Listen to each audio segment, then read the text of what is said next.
అన్నారు సార్ ఏమైంది మొక్క పెట్టి మోసేత నాకు ఇచ్చినట్టు ఉంది ఈ లోకం. ప్రతి వాడు స్కీములు పెట్టడం, జనాలు మొబైల్ పెట్టడం, పబ్బం కడుక్కోవడం, నా కొడుకులు ఏడు దాటాయి తప్పు తగిలేసే రకాలు. సార్ ఏ ప్రభుత్వాలైనా ఎలక్షన్ లో ఇచ్చే హామీలే తప్ప ఏమీ లేవంటారా? ఏమీ లేవు. ప్రజలు ఎర్రిబూకులు అయిపోయి ఊరిలో మంది అయిపోయి చెప్పు తీసే కొట్టాలి లంజోడుకు చేస్తే మూతులు. ఇబ్బంది లేదు ఇబ్బంది లేదు, ఎందుకంటే అనుభవించిన బాధ అలాంటిది, వాళ్ళు చెప్పిన వాగ్దానాలు అలాంటివి. వాగ్దానాలు దేనికి చేయాలి? నీకు చూడంటే గెలుస్తావు మానలేదు. సార్ 7 రోజుల అసెంబ్లీ సమావేశాల్లో అసలు సామాన్యుల గురించి చర్చ రాలేదు, నిత్యావసర సరుకుల గురించి రాలేదు, అసలు ధరల నియంత్రణలో ఎక్కడ పట్టిక కూడా ఇవ్వలేదు. అవి వస్తే వీడి మండలకి మెయింటెనెన్స్ కి వీడికి మెయింటెనెన్స్ ఖర్చులకి రావు. వాటింటో సొమ్ము వాడికి ఉండాలి, ప్రజల సొమ్ము పోవాలి. ఎంతసేపు గత ప్రభుత్వాలు చేసే వాడేం చేసి వీడేం చేస్తున్నాడు ప్రజలకు తెలుసుగా. వాడు చేసేది లేదు, వీడు చేసేది లేదు. సార్ ఇంకా 2 రోజుల్లో ముగిలి ఉన్నాయి అసెంబ్లీ సమావేశాలు. బడ్జెట్లు ఏమో హైయెస్ట్ చూపించారు, ఇచ్చినవి ఏమో అరాకొరగా ఉన్నాయి. ఏమీ లేవు జరుగుతాయి అంటారు ఇన్ని పథకాలు, అంత డబుల్ బడ్జెట్లు కదా సార్? మరి ఏమీ జరగవు. 5 సంవత్సరాల పాలనలో పోలవరం కట్టచ్చు కదా, ఎందుకు కట్టలేదు? 5 సంవత్సరాల టైం చాలదా? అమరావతి డెవలప్మెంట్ చేయొచ్చు కదా, ఎందుకు చేయలేదు? మరి ఈ ప్రభుత్వాలన్నా కదులుతాయి అంటారా? 3 రాజధానులు ఏడ్చాడు మొండ, ఎందుకు? కోసే పాతకి 3 రాజధానులు దేనికి? ఒకటే దిక్కు లేదు. సార్ ఈసారి కేంద్రం సపోర్ట్ ఉంది కదా గట్టిగా, ఏమన్నా? కేంద్రం కూడా అంతే, అది కూడా మసిపూసి మాడిగా చేసేయడం. ఆంధ్రప్రదేశ్ అంటే ఏలంజోడు పడదు. ఆంధ్రప్రదేశ్ అంటే సొమ్ము దాచుకొని మన ఎప్పుడు ఉత్తరాంధ్రాకి సంబంధించి కానీ దక్షిణాంధ్ర వాళ్ళు ట్యాక్సులు కట్టడం, వాళ్ళు బాగుపడటమే కదా సార్? మనమేం లేదు. మనం చింతపండు కొన్నా, బీరకాయలు కొన్నా ఏకస్ట్రా రేట్లు పెట్టుకోవడం, వాళ్ళు బాగు చేయడం ఏమీ లేదు. సార్ ఆఖరికి ఎలా ఉండబోతుంది? 4 ఏళ్ళు లిమిట్ పెట్టారు, అభివృద్ధికి అంటున్నారు. అభివృద్ధిలో పెండాగుళ్ళు ఏది లేదు. ఎన్ని చూసాం ఇప్పుడు? 67 సంవత్సరాలు నాకు. ఎన్ని పార్టీలు వచ్చాయి? వద్ద గొప్ప రామారావు ఇచ్చినప్పుడు ఆవగింజ 60 ఇప్పుడు 60లో పావువంతు కూడా లేదు. ప్రతీకార చర్యలు, కక్షపూర చర్యలకి సమయం సరిపోవట్లేదు. వీడిని కొట్టుకోండి, వీనాడు కొట్టుకోండి, జనాలు పంపడం. ఇప్పుడు ప్రజలాస్తే కదండి పోయేది. ఇప్పుడు ఆడు ఋషికొండ మీద ప్యాలెస్ కట్టాడు, తగలబెట్టాడు 400 కోట్లు, 450 కోట్లు చిల్లర. దేనికి మనకు వస్తుంది? వ్యాపారాలకి, షాపులకి అద్దెకిస్తాను మనకు వస్తా కాదు. ఏం చేయాలి సార్? విశాఖపట్నం రూపురేఖలు మారుస్తామంటున్నారు, పెట్టుబడుల నిమిత్తం ఎలా అనిపిస్తుంది? వాడు ఉన్న రూపురేఖలు చాలు, చేసేది ఏముందానికి ఏంటి? ఉన్న మొహంగానే ఉంటది. జమిలీ ఎన్నికలు అవుతాయి అంటారా మరి ఈ హడావుల్లో? అవుతాయి కానీ చాలా గందరగోళం. సార్ వాలంటీర్లు లేరు, ఇంకోటి అంగన్వాడీలు కూడా సమ్మెలు అంటున్నారు. ఒక 108, 104 ఉద్యోగస్తులు జీతాలు లేవు. వర్కర్లని, మన ఎంప్లాయీస్ ని సమ్మె దాకా ఎందుకు తీసుకెళ్ళాలి? వాళ్ళు అరుస్తుంటే వీళ్ళకి ఆనందమా? ఏసీ గదులు కూర్చుని విలాసంగా మందు కొనడం, వీళ్ళ గేట్ల ముందు ధర్నాలు చేయడం, పోలీసు వాళ్ళతో తదులు చేయడం. ఏంటి వాళ్ళ కర్మ? ఏంటి వాళ్ళ అదృష్టం? ఏంటి? ప్రతి ప్రభుత్వం వచ్చినా ఇదే పరిపాటిగా ఉంటుంది. సమ్మె ఎవడికి వాడింటో సొమ్ము తీసుకొచ్చి వీడికి జీతాలు ఇవ్వట్లేదు కదా. మన సొమ్మే మనం తిప్పుతున్నాడు, మన సొమ్మే మింగేస్తాం. సార్ మరి ఏంటి సార్, అవుతాయి ఈసారి అమరావతి అవుతుందా? ఈసారి కూడా అమరావతి చాలా కష్టమే. 4 ఏళ్లలో అసలు అవుతాయి పనులు. పోలవరం అమరావతి లోటు బడ్జెట్లు ఉన్నాయి, కేంద్రం ఇస్తానంటే గ్రాంట్ అనేది ఇంకా అర్థం కాలేదు. కేంద్రం ఇస్తానుంది, ఇవ్వలేదుగా. ఇచ్చినప్పుడు చెప్పు. రైట్ అన్నారు, తగ్గించామన్నారు. ఏముంది మొత్తం చంద్రబాబు పెట్టిన కంపెనీలే. ఓకే, వాడు లైసెన్సులు ఇచ్చినాయి, జగన్ అసలు లైసెన్సే ఇవ్వలేదు. ఆడు కంపెనీలో తయారైన ముందే జగన్ అన్నాడు, ముందే చెప్పాడు. ఎలక్షన్ ముందు చెప్పాడు జగన్, నేను వస్తే రేట్లు పెంచా, మందు శాతాన్ని తాగేవాళ్ళని తగ్గిస్తాను. జగన్ ఆ పనే చేశాడు. ఎన్నికల్లో గెలిచి సీఎం కాగానే ఆ పనే చేశాడు, మొదటి వారంలోనే చేశాడు. కాకపోతే జగన్ చేసిన తప్పు, ఈ ఎలక్షన్ లో ఓడిపోతాని తప్పు ఏంటంటే మందు రద్దు చేశాడు, మళ్ళీ దాన్ని ఓపెన్ చేశాడు. జగన్ చరిత్రలో తప్పంటూ జరిగితే ఒకటే. అంత తప్ప జగన్ చేసిన దాంట్లో ఏ మిషన్ లో కూడా తప్పు. గత పథకాల కంటే ఇప్పుడు పథకాలకు బడ్జెట్లు ఎక్కువ అంటున్నారు. 6 పథకాలు ఎలా ఉండబోతున్నాయి? 6 పథకాలు చూసారుగా. 3 నెలలకు ఒక పథకం అన్నాడు, ఈ 6 నెలలకి ఇదే పథకం ఒకటే అది తెలియదు అన్నాడు. మరి అసెంబ్లీ సమావేశాలు బాగా గట్టిగా చెప్పుకుంటున్నారు కదా వీటి గురించి, దేని గురించి? అమలు గురించి పథకాల అమలు గురించి, బడ్జెట్లు కూడా ఎక్కువ ఇచ్చామన్నారు. జరగవు. చంద్రబాబు హయాంలో ఒక నిజం తెలుసా మీకు? చెప్పండి సార్, చెప్పండి. వాడి జీవితంలో ఎన్టీ రామారావుని హైదరాబాద్ ఆ హోటల్ పేరు ఏదో ఉంది, వైస్రాయ్ హోటల్. వైస్రాయ్ హోటల్లో ఏ రోజైతే అక్కడ సస్పెండ్ చేశాడు, ఎమ్మెల్యేలు ₹1 కోటి ఇచ్చి కొన్నాడు, ఆ రోజు ఎన్టీ రామారావు మీసం నల్లేస్తే ఆ రోజు జైలుకి పోవాలి. ఇప్పుడు కూడా జైల్లోనే ఉండేవాడు. అట్లాంటి కొంచెం నా కొడుకు 52 రోజులు జైల్లో ఉండొచ్చి బయటకు వచ్చి ఏదేదో గాలిము కబుర్లు చేస్తున్నాడు. అట్లాంటి ఏదో రాజకీయాలకు పనికిరాడు. ఇక్కడ తప్పు ఎవరిదంటే ఖచ్చితంగా చంద్రబాబు కోటేసిన నా కొడుకు దగ్గర తప్పే. ప్రతి ఒక్క లంజ అడిగితే తప్పే. 100% నేను గ్యారెంటీగా చెప్పగలను. మాజీ సర్పంచ్, గుంటూరు జిల్లా సత్తెనపల్లి తాలూకా, జంగంగుండ్లపాలెం విలేజ్, 82-92 మధ్య, 85-92 మధ్యలో మాజీ సర్పంచ్. బాబాయ్ గారు, మరి చూస్తే మొన్న ఈ 7 రోజులు జరిగిన సమావేశాల్లో అత్యంత బడ్జెట్లు 2.94 లక్షల కోట్లు అన్నారు.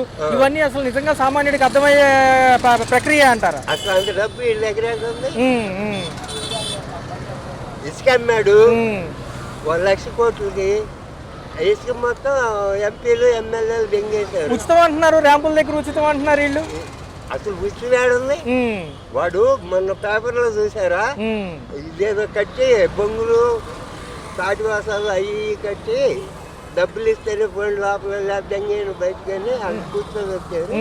మరి ఇది నిజమా, అది నిజమా? మరి అమ్మకం వందనం పథకం ఉంది, మరి మిగతా నిరుద్యోగ భృతి అన్నారు, చేయూత రైతులకేమో ఓట్ల కోసం గొద్ద తెంగాడు. వాడి నమ్మకం ఏంటంటే మనం హామీ ఇస్తే జనం మోసపోతారు. ఒకసారి జనం మోసపోయినాక 5 ఏళ్ళు వాళ్ళు మడ్డ కూడా కొడవలేరు. అందరూ అయితే సవ్యంగా మాట్లాడతారు. నాకు సవ్యంగా మాట్లాడాల్సిన అవసరం. చంద్రబాబు వచ్చి దెంగించుకున్నా వాడేతులుగా నేను ఇలాగే మాట్లాడు. వాలంటీర్లు రోడ్డు మీదకి వచ్చేసారు, వాళ్ళ పరిస్థితి ఏంటంటారు? వాలంటీర్లు తీసేశారు విధుల నుంచి. వాళ్ళ పరిస్థితి ఏం లేదు. వాడు పవన్ గారు ఏం చేస్తున్నాడు, అది గవర్నమెంట్ లిస్ట్ లో లేదంట. గవర్నమెంట్ ఏం చేస్తుంది, అసలు గవర్నమెంట్ ఏం చెప్పేదండి, మొన్న పొడివేరు దెంగించుకున్నప్పుడు ఆ వాలంటీర్లే గట్టయింది. లేకపోతే ఇంకొక 100 మంది తెచ్చేవాళ్ళుగా. మరి అప్పుడు వాడుకున్న నా కొడుకు ఇప్పుడు మర్చిపోతే దాన్ని ఏమంటారు, స్వార్థం అంటారా, న్యాయం అంటారా? అంగన్వాడీకి ఇచ్చిన హామీలు నెరవేరలేదు, వాళ్ళు సమ్మె వైపు వెళ్తామంటున్నారు. మరి సమ్మె రేపు చేస్తున్నారు, చేయబోతున్నారు. వాళ్ళు రెడీలో ఉన్నారు. రెండో చూసుకుంటే 104, 108 సిబ్బంది ఎవరైతే ఉన్నారో వైద్య సిబ్బందికి సంబంధించి వాళ్ళకి జీతాలు లేవంట గత 4 నెలల నుంచి. వాళ్ళకి జీతాలు కాదు, రైతుకి ఇస్తారని 20,000 లేవు, ఆడబిడ్డలకి ఇస్తారని 16,000 లేవు, 45 ఏళ్ళు దాటిన వాళ్ళకి 45 ఏళ్ళు ఎంత ఇస్తా ఉన్నారు, అవి లేవు. అసలు వీడు చెప్పింది ఏది జరగదు. వీడు మా ఉంటే సంవత్సరంన్నర ఉంటాడు. మధ్యలో ఈ సంవత్సరంన్నరలో చాలా రెవల్యూషన్ వచ్చింది. నెలకే రెవల్యూషన్ పెరుగుతుంది. మరి కేంద్రం నుంచి గట్టిగా పోటీ ఈసారి మనకి గట్టి సపోర్ట్ ఉందన్నారు. మరి పోలవరం అమరావతి నిర్వీర్యమేనా మళ్ళీ? ఖచ్చితంగా కాదు. జగన్ ఉంటే నెరవేర్చేవాడే మోదీ గారు. ఈ చంద్రబాబు తెలంగాణ ఒరిస్సా మద్దతు లేదంటే మోదీ ఇంటికి పోయేవాడు. మరి జమిలీ ఎన్నికలు అంటున్నారు కదా, జమిలీ ఎన్నికలు సులిలో ఎన్నికలు అవి జరిగేవి కావు అనుకునే కానీ అది మోడీ వాళ్ళు కాదు. ఇప్పుడు ఎలాగో సంవత్సరం మోడీ గారు ఎలాగో దిగుతాడు, వాడికన్నా ముందు చంద్రబాబు దిగాడు. వీడు దిగితే వాడు అర్జెంటుగా దిగాడు. వాస్తవం మాత్రం ఇదే. సమావేశాలు మొదలయ్యాయి. ఈ రోజు చూసుకుంటే జగన్మోహన్ రెడ్డి గారు సభకు హాజరయ్యారు. కానీ ప్రతిపక్ష హోదా ఇస్తే మా ఈ ప్రాబ్లమ్స్ చెబుతామన్నారు, ప్రజల వైపు గలం వినిపిస్తామన్నారు. వాళ్ళు రూల్ ప్రకారం మీకు 18 సీట్లు రాలేదు, 11 వచ్చినాయి కాబట్టి మేము ఇవ్వమన్నారు. దీనివల్ల బయటికి వాకౌట్ చేశారు అందరూ, కేడర్ అంతా. ఎలా అనిపిస్తుంది అంటే పిలిచి ఎందుకు అవమానం పడటమే కదా. అవమానం చేయటం అంత అవసరం ఏముంది? అసలు పిలవకుండా ఉంటే ఏది ఉండదుగా.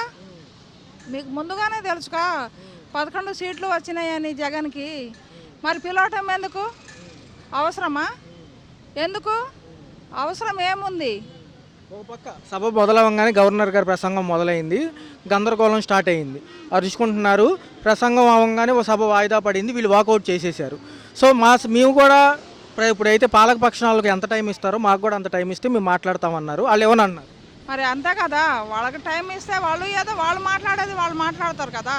ఇప్పుడు ఏమి మాట్లాడినా ఆయన సొంతం గురించి ఆయన మాట్లాడకూడదుగా, ప్రజల కోసమేగా మాట్లాడేది.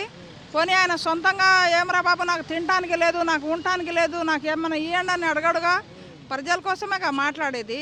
అలాంటప్పుడు ఎందుకు ఇయ్యారు మరి, చెప్పటం ఎందుకు ఆయనకి? ఇప్పుడు బంతిలో కూర్చోబెట్టి వలపచనంగా చూస్తే ఎవరికైనా బాధే కదా. మరి ఆయన జగన్తోనే అట్లాగే చేస్తున్నారు. ఆయన చేసిన తప్పు ఏముంది? ప్రజాగాలం వినిపించడానికి మేము వచ్చాము, అవకాశం లేనప్పుడు ఎందుకని వాళ్ళు వాకౌట్ చేశారంట. మరి అంతే కదా, ఇది తప్పే కదా, మరి అంతే కదా, తప్పే. నువ్వు పిలవకుండా ఉండు, పవన్ కళ్యాణ్ అడ్రస్ లేకుండా వెళ్ళిపోతాడు. ఆయన కూడా ఒక మాట అన్నారు, మీరు తలకిందులుగా తపస్సు చేసిన ఈ 5 ఏళ్ల పాటు మీకు ప్రతిపక్ష హోదా ఇవ్వము, కావాలంటే ఫారెన్ కంట్రీ జర్మనీ వెళ్ళిపోండి అంటున్నారు పవన్ కళ్యాణ్ గారు జగన్. వీడు లండన్ వెళ్ళిపోతాడు, ఆ లండన్ ఫ్రెండ్లో ఉంది కదా, అక్కడికి వెళ్ళిపోతాడు వాడు. అర్థమైందా? జగను ఇక్కడే పుట్టాడు, ఇక్కడే పెరుగుతాడు, ఇక్కడే ఉంటాడు, ఇక్కడే మొగోడై అనిపించుకుంటాడు. వీడు అడ్రస్ లేకుండా వెళ్ళిపోతాడు. ఒక మాట అన్నారు, వైసీపీ పార్టీ కంటే జనసేన పార్టీ పెద్దదంట, ఆ పార్టీ చిన్నదంట. ఎన్ని సంవత్సరాల నుంచి చేస్తున్నావు నువ్వు నీ బతుక్కి?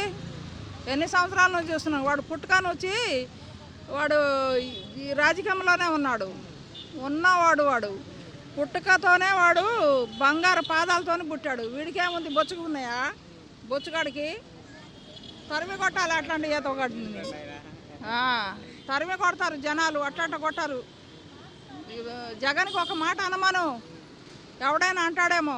వీడికి ఎవరు సపోర్ట్ ఇస్తారు? బాడకావుకి ఎవడైనా సపోర్ట్ ఇస్తాడా?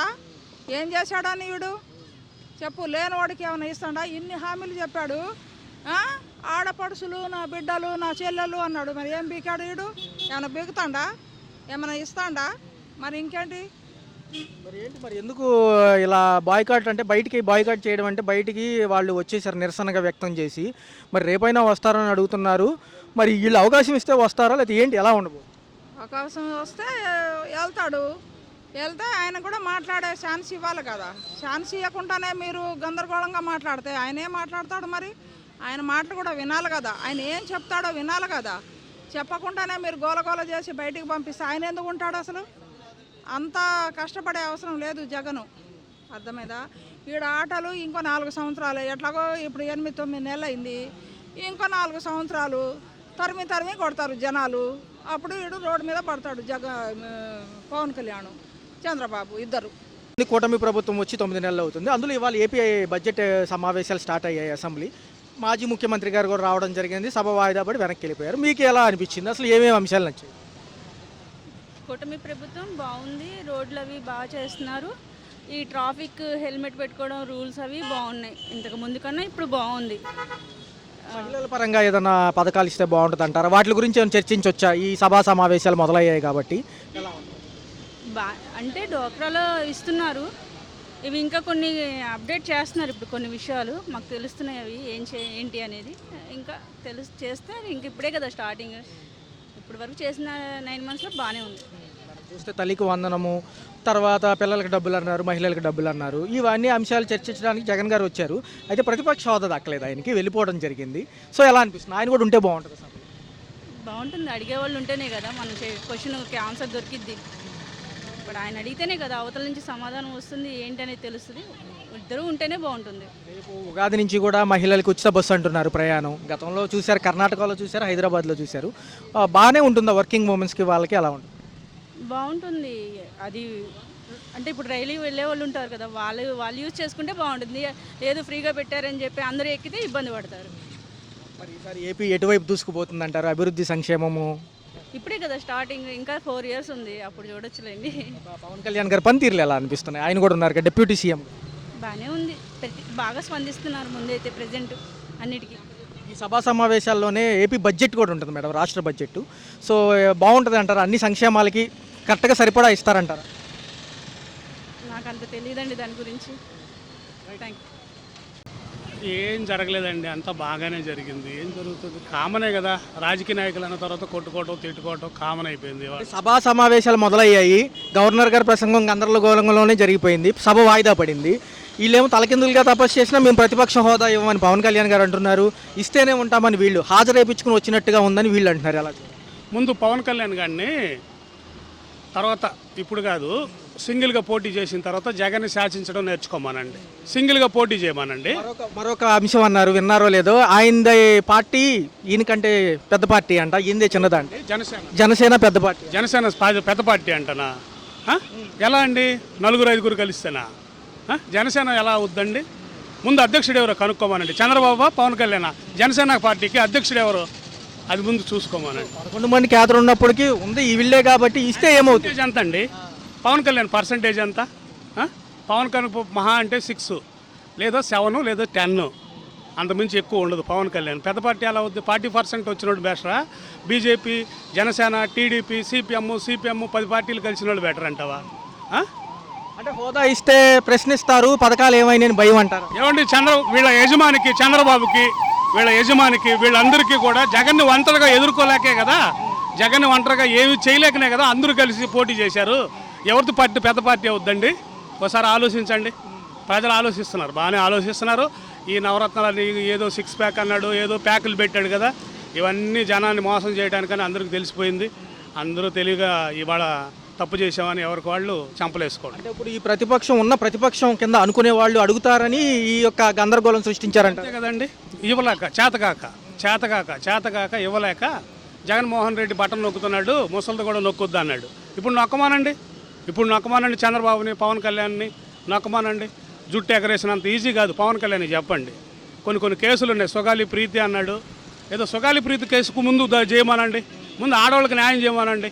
ఆడవాళ్ళు వస్తే పెద్ద చట్టాలు తీసుకొస్తాను, ఆడవాళ్ళు పక్కన చూడాలంటే భయం వేసేటట్టు చేస్తాను అన్నాడు కదా, ముందు అది చేయమనండి పవన్ కళ్యాణ్ గారిని. అది ఆ వ్యాఖ్యలు ఎలా చూడాలి సార్? తలకిందులుగా తపస్సు చేసినా అంటే ఏంటి అది? అంటే ఎలా తీసుకుంటారు?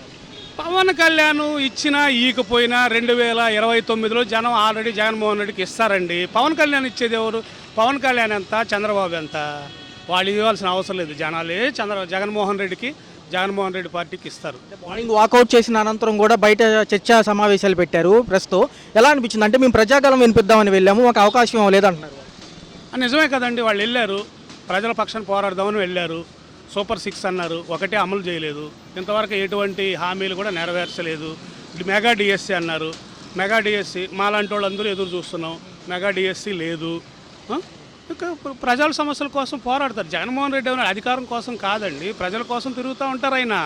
ప్రజలే ఆయనకు ఊపిరి, అది అందరికీ తెలిసిందే కదా. ఏదైనా వచ్చే ఛాన్స్ ఉందంటారా, లేకపోతే ఇలాగే చేస్తారు గందరగోళంగా? వాళ్ళు చేస్తారండి, వాళ్ళకి మదం ఎక్కున్నారు. జనసేన, టీడీపీ, ఈ బీజేపీ మదం ఎక్కున్నారు. మదం ఎక్కిన పార్టీలు ఏం చేస్తాయి? ఒకసారి అవకాశం ఇవ్వచ్చుగా మాట్లాడడానికి, ఏమవుతుంది? ఇస్తే వాళ్ళ బండారం బయటపడుతుంది కదా. ఇస్తే వాళ్ళ బండారం మొత్తం బయటపడుతుంది. మీకు తెలియదేముంది? సూపర్ 6 గురించి ప్రశ్నిస్తారు, జనాలు తెలుస్తాయి. వాళ్ళు ఏమీ చేయలేరు, వాళ్ళకి తెలుసు. వాళ్ళు దోచుకోవటానికే సరిపోట్లా. ఇవాళ పెద్దిరెడ్డి అంటారు, వాళ్ళు అంటారు, వీళ్ళు అంటారు, రోజు అంటారు. ఇవన్నీ వాళ్ళే చేసుకుంటూ ఇవాళ మొత్తం వాళ్ళే దోసుకోవడానికి సరిపోవాలా. ఫ్రీ ఇసుక అన్నారు, జగన్మోహన్ రెడ్డి టైంలో కంటే కూడా ఇవాళ ఫ్రీ ఇసుక విపరీతమైన రేట్లు పెంచేశారు. అది అందరికీ తెలిసిన విషయమే. ఎందుకంటే పల్లెటూర్లలో అడిగితే వాళ్ళ కూటమి గురించి అందరూ చెప్తారు. తదుపరి ఎలా ఉంటుంది? రాష్ట్ర బడ్జెట్ ఏమైనా ప్రవేశపెట్టే ఆలోచనలో ఉన్నారా వీళ్ళు? సభనంతా ఇట్లాగే రసాభాసగా సాగుతుందంట. వాళ్ళు ఏదో ఒకటి చేసి ఎట్టయినా తప్పించుకోవాలని చూస్తారండి. చంద్రబాబుకు తెలుసు మనం ఇచ్చేదంతా తప్పుడు హామీలు, ఈ హామీలన్నీ కూడా మనం నెరవేర్చలేము, మన చేత కాదు, మన వల్ల కాదు అని. సంపద సృష్టిస్తానన్నాడు. మీరు చూశారు అనంతపురంలోనో సంపద సృష్టి ఎలాగో నాకు వచ్చి చెవిలో చెప్పండి అన్నాడు. సిగ్గు లేదండి? 14 సంవత్సరాలు సీఎంగా చేసిన వ్యక్తి సంపద సృష్టిస్తాను, నేను మీ అందరికి పంచుతాను అన్నాడు. ఏం పంచాడు చెప్పండి? పంచాడా? పైగా జనాన్ని వాళ్ళ ప్రశ్నిస్తున్నాడు. నా దగ్గర బడ్జెట్ లేదు, బడ్జెట్ వచ్చినాక నేను చేస్తాను, సరిపోవట్లేదు, భయం వేస్తుంది. సూపర్ 6 ఇచ్చేటప్పుడు 14 సంవత్సరాలు సీఎంగా చేసిన ముఖ్యమంత్రి, మాజీ ముఖ్యమంత్రి, ఈ ప్రజెంట్ ముఖ్యమంత్రి తెలియదండి? నవ్వుతున్నారు జనాలు, ఆ మాటలు విని నవ్వుతున్నారు.